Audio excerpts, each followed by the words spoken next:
ఇప్పుడు మనం భగవద్గీత గురించి 4 మాటలు. హరి ఓం.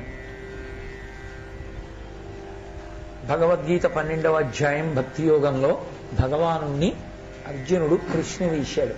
ఉపాసనా సంబంధమైనటువంటి ప్రశ్న, చాలా నిజాయితీతో కూడుకున్నటువంటి ప్రశ్న. కృష్ణావతారంలో కృష్ణ భగవానుడు ఈ జాతికి ఇచ్చినటువంటి గొప్ప వరం ప్రస్థానత్రయంలో ఒకటైనటువంటి భగవద్గీత. కాబట్టి అందులో ఆయన అడిగాడు, సాకారోపాసనము గొప్పదా, నిరాకారోపాసనము గొప్పదా? ఒక మూర్తిని పూజ చేసేవాడు గొప్పవాడా, లేకపోతే అంతటా నిండి నిబిడీకృతమైనటువంటి పరమేశ్వరుని యొక్క స్వరూపాన్ని పూజ చేసేటటువంటి వాడంటే అవ్యక్తమై పైకి కనపడనటువంటి ఈశ్వర స్వరూపాన్ని. ఆకాశము ఎలా అంతటా నిండిపోయి ఉంటుందో, అంతటా నిండిపోయినటువంటి ఆకాశము కనపడుతుందా? కనపడదు. కానీ ఇప్పుడు మనం ఈ గదిలో కూర్చున్నాం అనుకోండి, ఆకాశము ముక్కలు కాలేదు. ముక్కలు కాకపోయినా ఆకాశం ఈ గది అంతా ఉంది. అప్పుడు దీన్ని మఠాకాశము అంటారు. ఒక కుండ తెచ్చి ఇక్కడ పెట్టాను అనుకోండి, మళ్ళీ మఠాకాశంలో తీసుకొచ్చి ఒక కుండలో కొంత ఆకాశం ఉంది, అది ఘటాకాశము. ఇవన్నీ తీసేశాను అనుకోండి, కుండ బదలగొట్టేసి ఈ భవనాన్ని అంతటినీ తీసేశాను అనుకోండి, అనంతాకాశము, ఆకాశము. ఇప్పుడు నేను ఈ భవనాన్ని తీసుకొచ్చి పెట్టాను అని ఆకాశం ముక్కలైపోలేదు, ఆకాశం అలాగే ఉంది. ఆకాశమునందు ఇవన్నీ వచ్చాయి, వీటిలోకి ఆకాశము.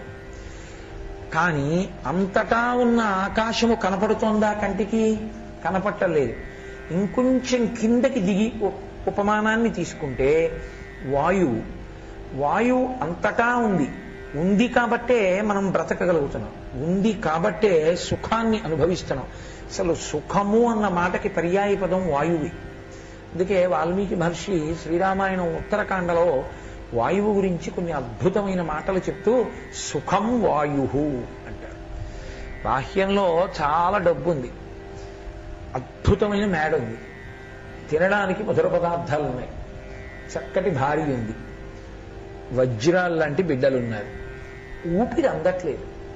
ఏమైనా సుఖం ఉందా వాడికి? ఇక ఊపిరి అందని వాడికి సుఖం ఏమిటి? ఎగ ఊపిరి వచ్చినా దిగ ఊపిరి వచ్చినా సుఖం అన్న మాట ఇది. సుఖం ఎప్పుడు అంటే అసలు ఊపిరి అన్నది లోపలికి వెళ్ళొస్తే మొదట సుఖంగా ఉన్నాడు. వాయుచలనమే సుఖము, వాయువు లోపలికెళ్ళి బయటికి రావడమే సుఖము. ఆ పైన దీనికి వాయువు తగులుతుంటే సుఖం. ఓ ఫ్యాన్ తిరుగుతుంది అనుకోండి సుఖం, గాలి లేదనుకోండి కొంత దుఃఖం. కానీ అసలు లోపలికెళ్ళి బయటికి రావడం అన్నది మాత్రం ముందు ఉండాలి. సుఖం అంటే వాయువే. ఆ వాయువు అనుభవమునకు అందుతోంది, కానీ ఆ వాయువు కంటికి దొరుకుతోందా? వాయువుని మీరు చూశారా? వాయువుని మీరు చూడలేదు కాబట్టి వాయువు లేదనగలరా మీరు? అన్నీ మీ కంటికి కనపడితేనే సత్యాలని మీరు నిర్ధారించలేరు.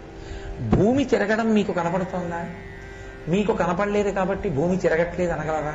అనలేదు. శాస్త్రం ప్రమాణం, తస్మాత్ శాస్త్రం ప్రమాణంతే కార్యాకార్య వ్యవస్థితౌ. శాస్త్రం ఏం చెప్పిందో అది ప్రమాణము తప్ప మన బుద్ధికి అందినవి మన బుద్ధి చేత చేసేటటువంటి నిర్ణయములు ప్రమాణములుగా స్వీకరించకూడదు. శాస్త్రం ఎలా చెప్పిందో అలాగే ప్రవర్తించాలి, శాస్త్రాన్ని ప్రమాణంగా స్వీకరించాలి. శాస్త్రస్య గురువాక్యస్య సత్యబుద్ధ్యావధారణ సా శ్రద్ధా కడితా సిద్ధి యయా వస్తుపలభ్యతే. నిన్న మీతో మనవి చేశాను నేను. శ్రద్ధ అన్న మాటకు అర్థం శాస్త్రాన్ని నమ్మడం, గురువు గారి యొక్క వాక్యాన్ని నమ్మడం. ఆ రెండూ నమ్మడమే శాస్త్రం అని పేరు. కాబట్టి ఇప్పుడు ఆ ప్రశ్నకి భగవానుడు అన్నాడు, మయ్యావేశ్య మనో ఏ మాం నిత్యయుక్తా ఉపాసతే శ్రద్ధయా పరయోపేత తేమే యుక్త తమామతాః. నిన్న మీకు ఆ శ్లోకం గురించి మనవి చేశాను. ఎవరు నాయందు మనస్సుంచిన వారై ఎప్పుడూ నన్ను స్మరణ చేస్తూ భక్తితో జీవనమును గడుపుతున్నారో వారు నన్ను పొందుతున్నారు, లేదా అటువంటి వారు భక్తులు అన్న మాటకి అర్హత పొంది ఉన్నారు. ఇప్పుడు ఏత్వక్షరమనిర్దేశ్యం అవ్యక్తం పర్యుపాసతే.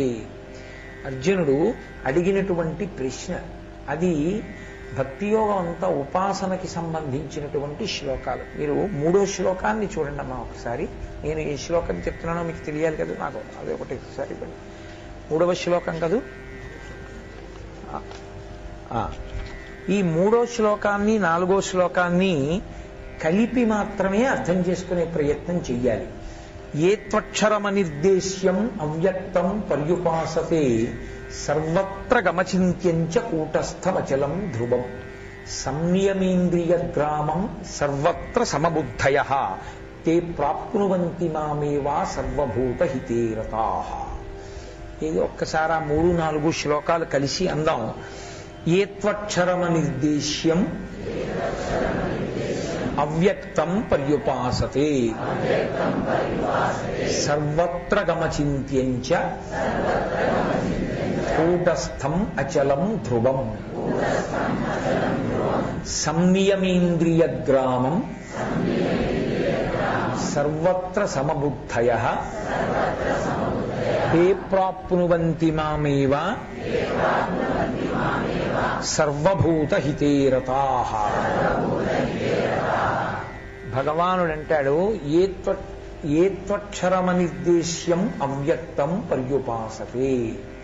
ఇది ప్రశ్న. దానికి ఆయన అంటున్నాడు, అవ్యక్తమైనటువంటి పరబ్రహ్మము ఏది ఉన్నదో.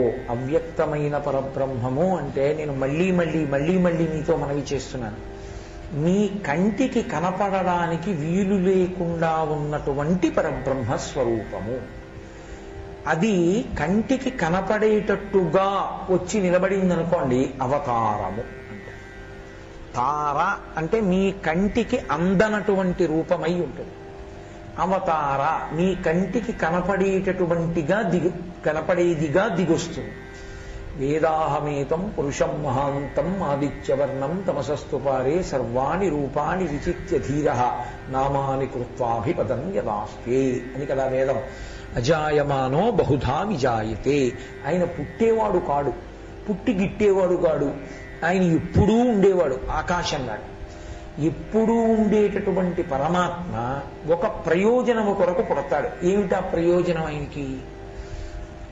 పుట్టడము అంటే ఒక రూపాన్ని పొందుట. ఆయన ఒక రూపాన్ని పొందితే మన మాంసనేత్రమునకు గోచరమవుతాడు, దొరుకుతాడు. అలా అవతారముగా దిగి వస్తాడు. నేను ఒక రూపాన్ని తీసుకుని ఎందుకు వస్తానో తెలుసా?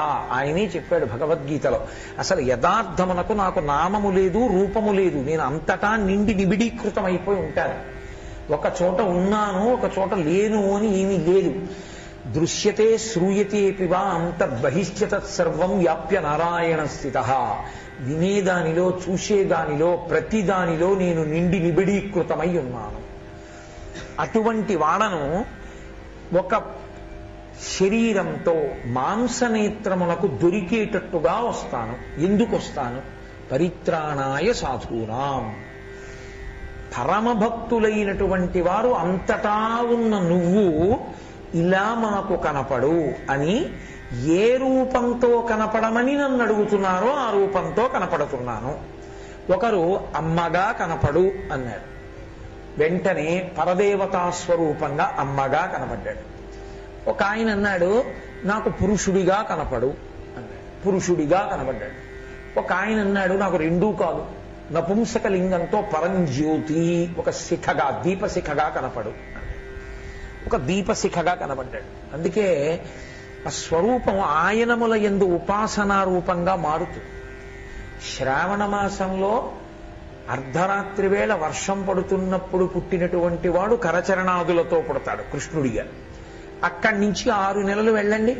భాద్రపదము, ఆశ్వీజము, కార్తీకము, మార్గశీర్షము, పుష్యము, మాఘము, 6 నెలలు కరచరణాదులతో ఉన్నవాణ్ణి ఉపాసన చేస్తే మాఘమాసం వచ్చేటప్పటికి చతుర్దశి నాటి అర్ధరాత్రి వేళ కరచరణాదులు లేనటువంటి శివలింగముగా ఆవిర్భవిస్తాడు. అది అర్ధరాత్రే, ఇది అర్ధరాత్రే. అర్ధరాత్రి అంటే కటిక చీకటి, కటిక చీకటి అంటే ఏదీ తెలియనటువంటి స్థితి. అప్పుడు 2 జ్యోతులే. కృష్ణుడు జ్యోతిస్వరూపుడు, గురుస్వరూపం, అజ్ఞాన దాహకత్వం. అందుకే కృష్ణం వందే జగద్గురుం. అర్ధరాత్రి పుట్టినటువంటి శివలింగం నల్లగా చీకట్లో కలిసిపోయిన శివలింగం కాదు, అది జ్యోతిర్లింగం. అది జ్యోతి, దీపం. అది దీపం చీకట్లో పోగొడుతుంది, ఇది దీపం చీకట్లో పోగొడుతుంది. అందుకే ఇది భగవద్గీతనిచ్చింది. అందుకే ఉపాసన ఎప్పుడు కింద నుంచి పైకి ఎక్కుతుంది. అందుకే చూడండి, లోకంలో కూడా తిరుమల అన్న పేరుతో రెండు ఉంటాయి. తిరుమల వెంకటాచలం, తిరుమల శ్రీశైలం. ఎందుచేత అంటే ద్రవిడ భాషలో అయితే తిరుమల, తిరు అంటే శ్రీ గౌరవవాచకం, మలై అంటే శైలము, పర్వతము. అసలు తిరుమలకి పేరు పౌరాణికంగా శ్రీశైలమే. వెంకటేశ్వరుడిగా వచ్చిన వాడెవరు అంటే, నేను కృష్ణ భగవానున్నే వెంకటేశ్వరుడిగా ఉన్నానని వెంకటేశ్వర స్వామి వారు భవిష్యోత్తర పురాణంలో చెప్పినా, వరాహ పురాణంలో చెప్పినా నా పేరు వెంకటేశ్వర స్వామి ఆయన చెప్పలా. జనకో వసుదేవశ్చ సుభద్రా భగినీ మమ అని చెప్పాడు ఆయన. నా తండ్రి వసుదేవుడు, నేను సుభద్రకి అన్నగారిని అని చెప్పాడు. పైగా దేవకి, నేను దేవకీదేవికి అన్నగారిని. నాకు ముందు పుట్టినటువంటి వాడు బలరాముడు అని చెప్పాడు. అంటే స్పష్టంగా నేను కృష్ణుణ్ణి అని చెప్పాడా లేదా ఆయన? కృష్ణుణ్ణి అని చెప్పుకున్నటువంటి ఆయన తల్లిగారు వచ్చి అడిగింది, ఏమయ్యా నువ్వు ఇన్ని కళ్యాణాలు చేసుకున్నావు, నేను ఒక్క కళ్యాణం చూడలేదు, మరి నేను చూసే అవకాశం ఇవ్వవా అని అడిగింది పెంచిన తల్లి యశోద వచ్చి. ఆయన అన్నాడు, శ్రీశైలే పూరయిష్యామి కించిత్ కాలాదనంతరం అన్నాడు. ఆయన వాడిన మాట తిరుమల అని ఆయన వాడలేదు. తిరుమల అన్నది ద్రవిడ భాష. ఆయన వాడిన మాట శ్రీశైలే పూరయిష్యామి కించిత్ కాలాదనంతరం, శ్రీశైలంలో పూర్తి చేస్తానమ్మా నీ కోరిక అన్నాడు. శ్రీశైలమే వెంకటాచలం. ఆ శ్రీశైలమే మీరు ఇంకొంచెం కింద నుంచి పైకి రండి, తిరుమల కిందనున్నది. అంతకన్నా పైకెడితే శ్రీశైలము, శ్రీగిరి అంటాం. ఇక్కడ ఉన్నవాడు కరచరణాదులతో ఉన్నాడు. పైకెక్కండి, కరచరణాదులతో లేనివాడు కానీ రూపం ఉన్నవాడు. రూపం ఉన్నదా అంటే ఉంది, రూపం ఉందా అంటే కాళ్ళు చేతులు లేవు. అంటే ఉపాసన పైకి పెరిగింది. అరూప రూపీ, రూపం ఉన్నదానికి రూపం లేని దానికి మధ్యలో ఉన్నది శివలింగం. అందుకని అరూప రూపీ. ఇంకా పైకెక్కండి, ఇంకా పైకెక్కితే అసలు ఏ రూపము లేకుండా అంతటా నిండిపోయినటువంటి వాడి యొక్క స్థితికి మీరు ఎదిగిపోతారు. ఆ ఎదిగిపోయినటువంటి స్థితిలో ఆయన ఆకాశలింగమై ఉంటాడు. అంతటా నిండిపోయినటువంటి వాడు. ఇక ఆయనకి మూర్తిని పెట్టడం కుదరదు. అలా ఉన్నాడే ఆయన అవ్యక్తం. ఇక్కడ కరచరణాదులతో, ఇంకొంచెం పైకెడితే కరచరణాదులు లేకుండా శివలింగం, ఇంకా పైకెడితే అసలు. అందుకే యోగ భూములు అంటారు ఆ పైకెళ్ళిన కొద్దీ. తపోభూములు, యోగ భూములు. ఇంకా అక్కడికి వెళ్ళిన తర్వాత అంతటా పరమేశ్వరుడే. ఇందుగలడందులేడిని సందేహము వలదు చక్రి సర్వోపగతుండు, ఎందెందు వెదకి చూచిన అందందే కలడు దానవగ్రణి ఇంటి. అది ఏమవుతుందంటే, ఈ నమ్మకం ఉన్నవాడి కోసమని నేను వస్తున్నాను అన్నాడు ఆయన రూపంతో. పరిత్రాణాయ సాధూనాం అన్న మాటకు అర్థం అక్కడ వచ్చింది. అంతటా వాడే ఉన్నాడు, అంతటా వాడే ఉన్నాడు అన్నప్పుడు తనని కొట్టడానికి వచ్చిన వాళ్ళు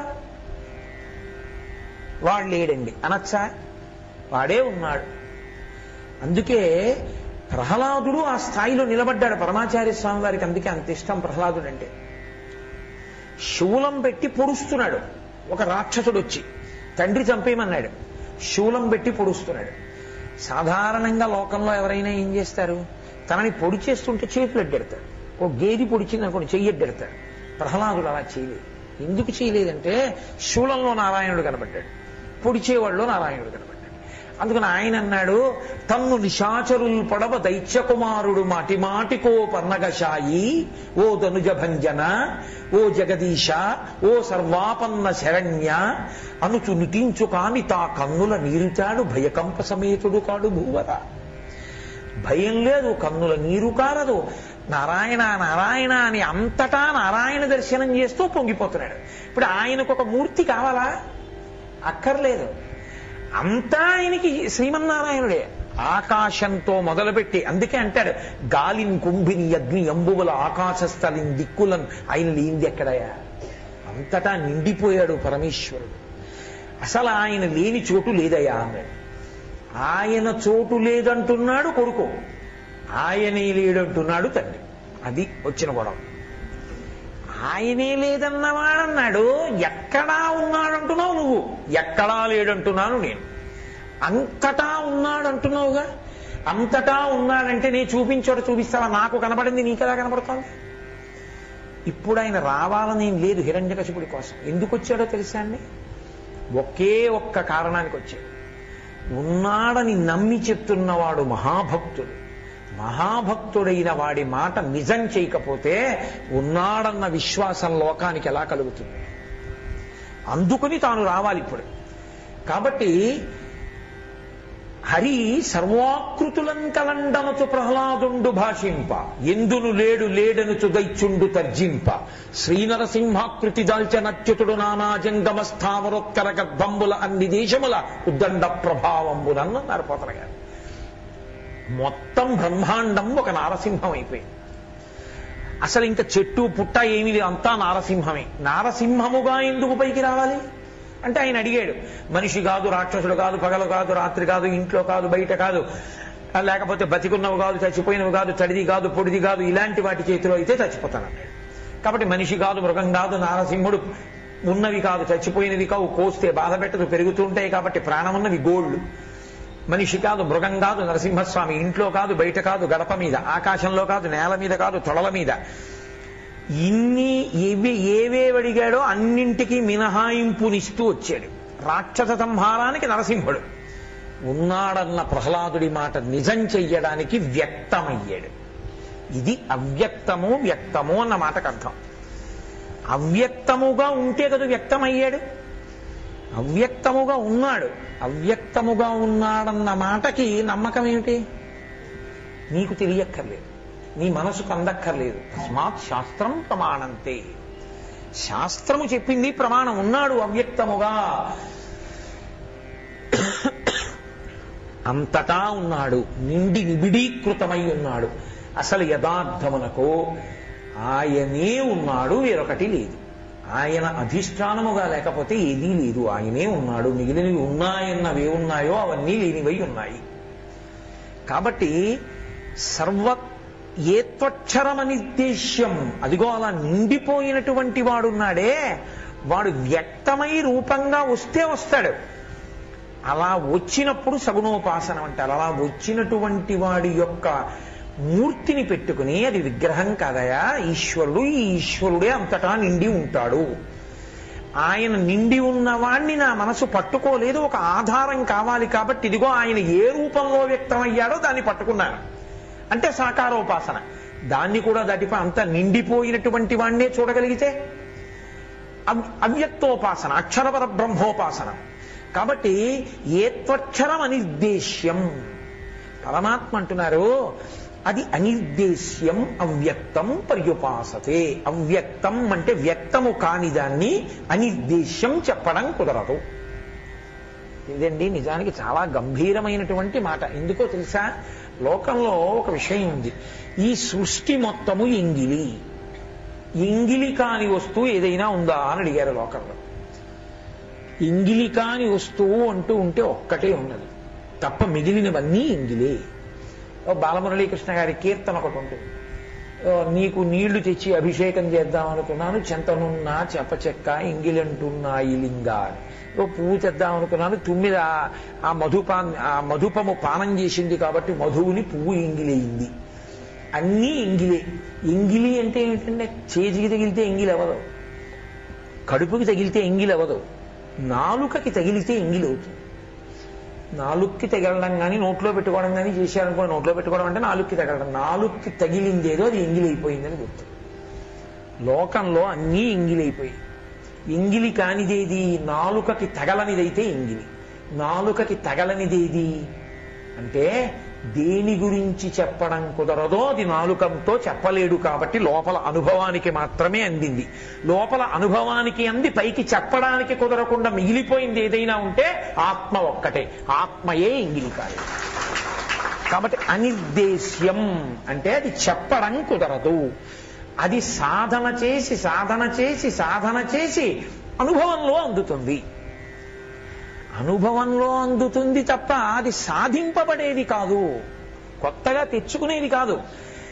భగవద్గీత పుస్తకం తెచ్చుకుంటామేమో, ఆత్మని తెచ్చుకోవడానికి ఉన్నది కొత్తగా.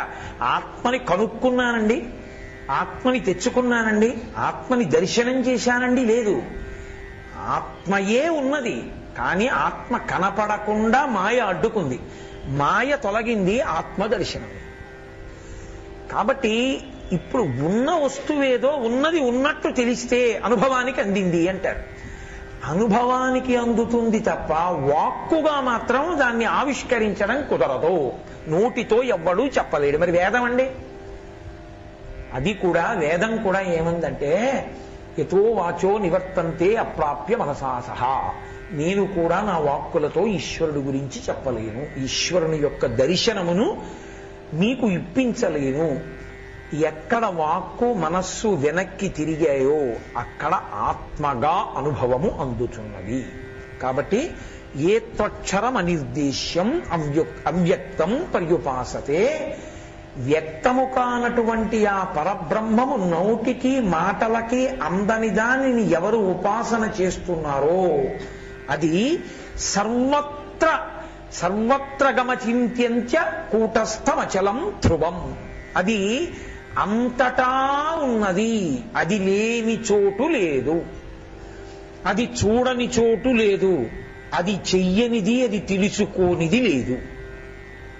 అది ఏదో జడంలా పడుండేది కాదు, అది తెలుసుకుంటూ ఉంటుంది. యథార్థమునకు దాని ప్రకాశము చేత ఇంద్రియములు తెలుసుకుంటాయి తప్ప ఇంద్రియముల ప్రకాశము చేత అది సాక్షిగా ఉండేది కాదు. దాని యొక్క వెలుతురు పడి ఇవి తెలుసుకుంటాయి. అది ఎలా ఉంటుందంటే పటకార పట్టుకుంది అంటాం మనం. పటకార పట్టుకుందా, పాలగిన్నెని మీరు పట్టుకున్నారా? పాలగిన్నెని మీరే పట్టుకున్నారు, పటకారతో పట్టుకున్నారు. పటకార మీ చేతిలో ఉంది. ఇలా తెరిచి ఆ నోటితోటి గిన్నె అంచు కరిపించి పైన నొక్కి పట్టుకున్నారు. మీరు పైన నొక్కి పట్టుకున్నారు కాబట్టి పటకార గిన్నెని పట్టుకుంది. పటకార మీ చెయ్యి పటకారని పట్టుకుంటుందేమో కానీ పటకార మీ చేతిని పట్టుకోగలదా? అవ్యవస్థ. అసలు చేతి చేత పట్టబడుతుంది కాబట్టి దానికి పటకార అని పేరు తప్ప చేతిని పట్టుకునేది కాదు. చేతిని పట్టుకునేది ఉపయోగించారు ఎవరు? ఇది మన్ని పట్టుకుంటుందిరా, ఇది గిన్నె పట్టుకోవడానికి ఏమనుకుంటుంది కదా. చేతి చేత పట్టబడుతుంది. చేతి చేత పట్టేది చేతిని పట్టనట్టు ఆత్మ చేత ప్రకాశించేది ఆత్మని ఎలా చూస్తుంది? మీరు పట్టుకునేటట్టు నేను చెప్పగలిగానో లేదో నాకు బెంగ. నేను దీపం పట్టుకున్నాను అనుకోండి, దీపపు వెలుతురులో వస్తువు కనపడుతోంది. వస్తువు వలన దీపం ప్రకాశిస్తోందా, దీపం వలన వస్తువు తెలుస్తోందా? దీపము వలన వస్తువు తెలుస్తోంది, వస్తువు దీపమును ప్రకాశింప చేయలేదు. విశ్వం దర్పణ దృశ్యమాన నగరీ తుల్యం నిజాంతర్గతం అంటారు దక్షిణామూర్తి స్తోత్రంలో శంకర భగవత్పాదులు. లోపల ఆత్మచేత ప్రకాశిస్తోంది జగత్తంతా. ఆత్మ యొక్క కాంతి కన్నుల మీద పడితే కన్నులు చూస్తున్నాయి, ఆత్మ కాంతి చెవుల మీద పడితే చెవులు వింటున్నాయి, ఆత్మ కాంతి చర్మానికి అందితే చర్మం స్పర్శ తెలుసుకుంటోంది. నానాఛిద్రకటోదర స్థిత మహాదీప ప్రభాభాస్వరం జ్ఞానం యస్యతు చక్షురాది కరణ ద్వారా బహిస్పందతే. లోపల ఉన్నటువంటి దీపపు కాంతి పడి ఇవన్నీ తెలుసుకుంటున్నాయి. కన్నులు చూస్తున్నాయి, చెవులు వింటున్నాయి, స్పర్శేంద్రియం తెలుసుకుంటోంది. అది ఎప్పుడూ ఉన్నది, కానీ ఉన్నది తెలియట్లేదు.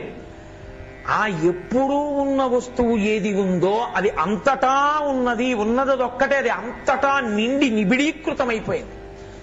అది నిండి నిబిడీకృతం అవడం కాదు, అది తెలుసుకుంటోంది ప్రతిదాన్ని. అదే చైతన్యమై ఉంది. దాన్నే చిదానందలహరి అంటారు శంకరాచార్యుల వారు సౌందర్యలహరిలో. భజంతి త్వాం ధన్యాహ కతిచన చిదానందలహరి అన్నారు.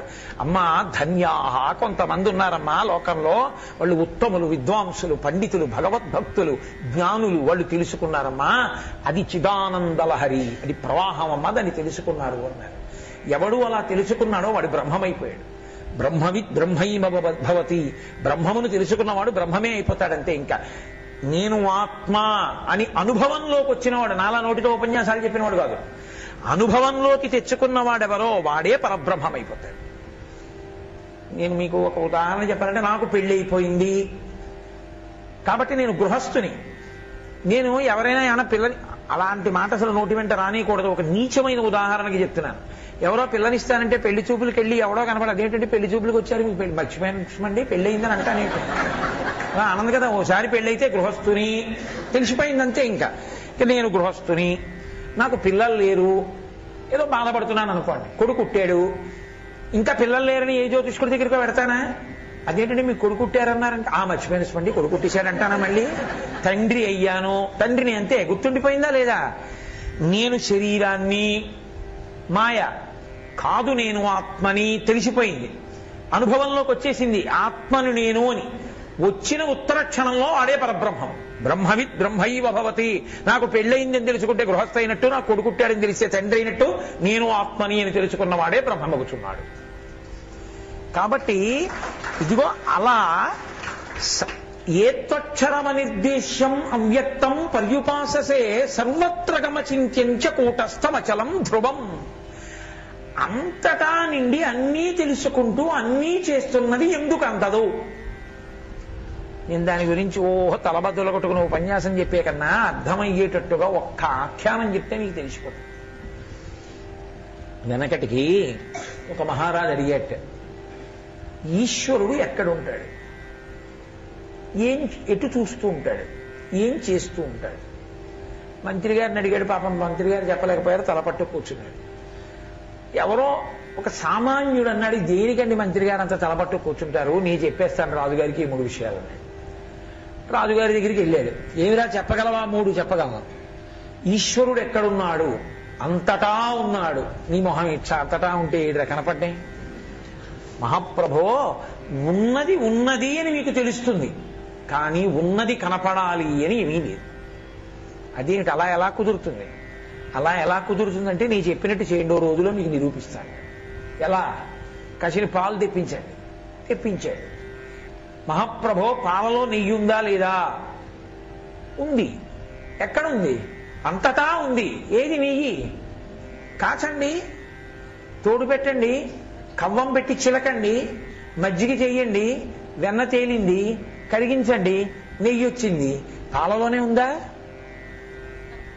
పాలలోనే ఉన్న నెయ్యి మీకు కనపడిందా? ఇంత సాధన చేస్తే నెయ్యి పైకి వచ్చింది. పాలలోనే ఉన్న నెయ్యి మీకు అనుభవంలోకి రావాలంటే మీరు సాధన చేస్తేనే నెయ్యి తెలిసినట్టు, బ్రహ్మము ఎక్కడో లేదు, పాలయందంతటా నెయ్యి ఉన్నట్లు బ్రహ్మము అంతటా నిండి ఉన్నది. పాలలో ఉన్న నెయ్యిని చూడలేని మీరు అంతటా నిండిన ఈశ్వరుణ్ణి ఎలా చూస్తారు సాధన లేకుండా? కాబట్టి మహాప్రభో ఉన్నాడు ఈశ్వరుడు అంతటా. అంగీకరించాను రా, బాగుంది.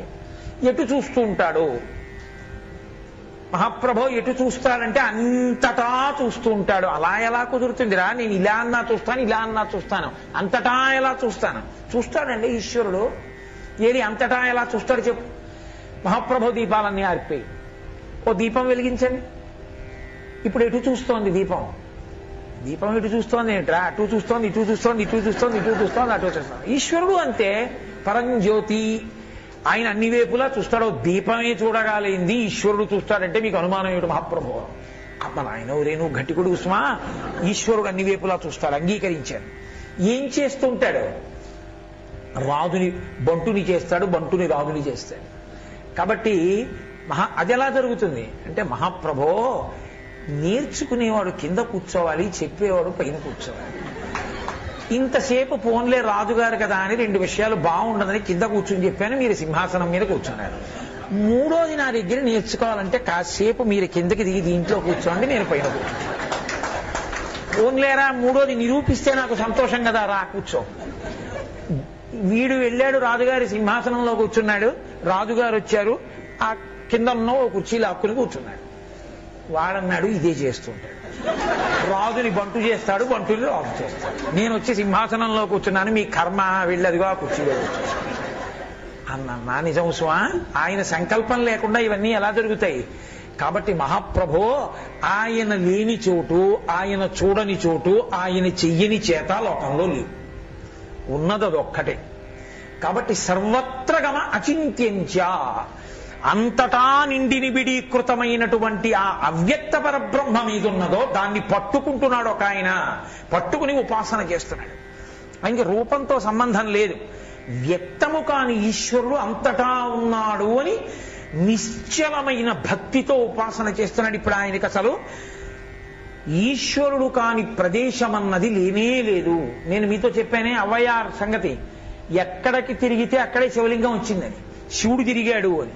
వెనకటికి జ్ఞానదేవుల వారు వెళ్ళి గుళ్ళో చూడమనేటప్పటికీ కాళ్ళు శివలింగం మీద పెట్టుకుని పడుకున్నాడు ఆయన. పడుకుంటే అదేమిటా శివలింగం మీద కాళ్ళు పెట్టావు ధూర్తుడా, ఇంకెక్కడా చోటే లేదా అంటే, శివలింగం లేని చోటపు నీ కాళ్ళు పెట్టాను. ఆ వచ్చిన ఆయన కాళ్ళు తిప్పాడు. తిప్పి ఆయన కాళ్ళు ఎక్కడ పెడితే అక్కడ శివలింగం పుట్టింది. అసలు అంతటా శివలింగమే.